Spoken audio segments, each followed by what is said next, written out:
Hey guys, welcome back to Absolute Football, and we are back with a quarterfinal match analysis between Sundowns and Pirates. This was a totally dominant performance from Sundowns as they dominated all the key aspects of the game.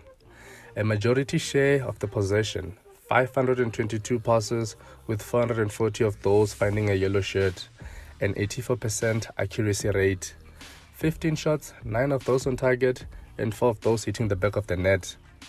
Pirates dominated on the blocked shots with 3, goalkeeper saves 4, interceptions 12, and clearances 21.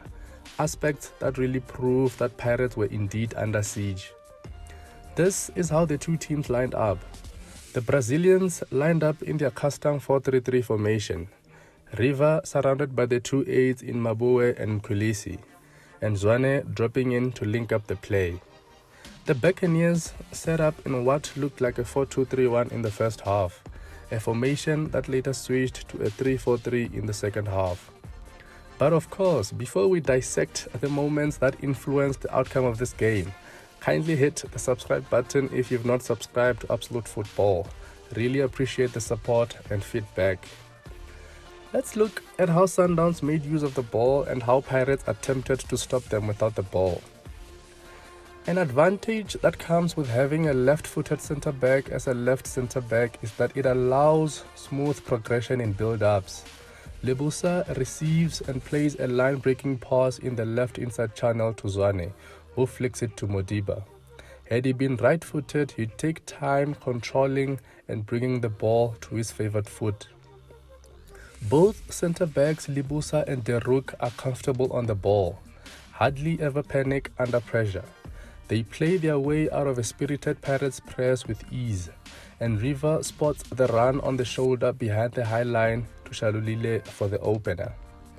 The midfield three of Sundowns dominated the central area. Pirates struggled to get a foothold of the ball and control in midfield. Nkulisi and Mabue were giving Munare and Makaringe problems. And as if Pirates were not already struggling in midfield, the three coaches then went for the kill when they brought in fresh legs in Kapinga and Kekana, who sealed it for Sundowns. In contrast, Pirates had just made the Pule for Mabasa sub, which did not address the lack of cohesion from the midfield three. The tactical awareness and good in-game management from the three coaches must be applauded. Pirates then switched to 3 at the back in the second half, which meant 5 at the back without the ball. Otto had now become a wing-back on the right-hand side as a left-footed player. My goodness.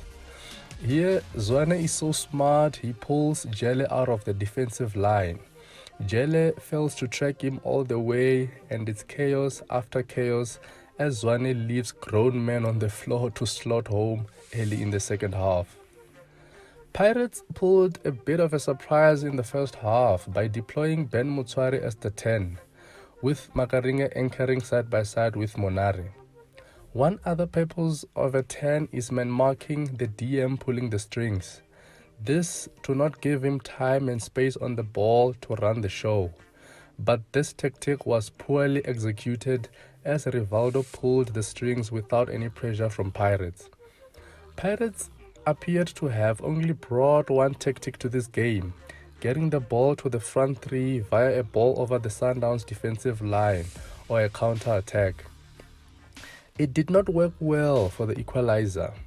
I mean, it did work well for Pirates for the equalizer, but you definitely need more in your locker to outplay this Sundowns team.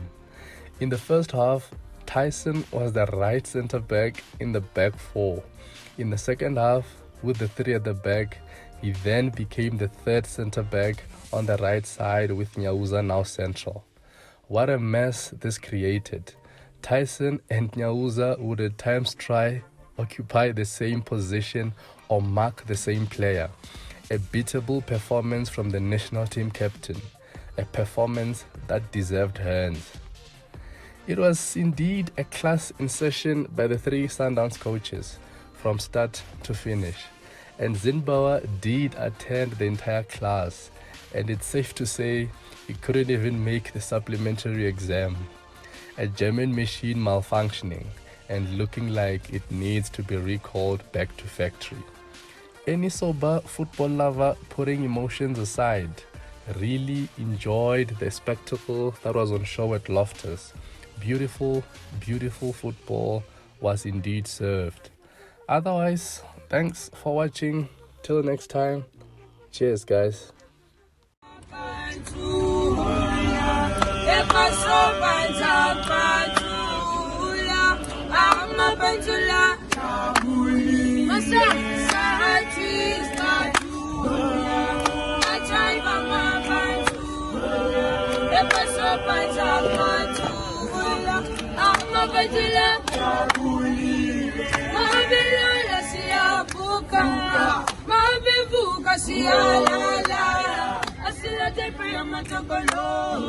Wow.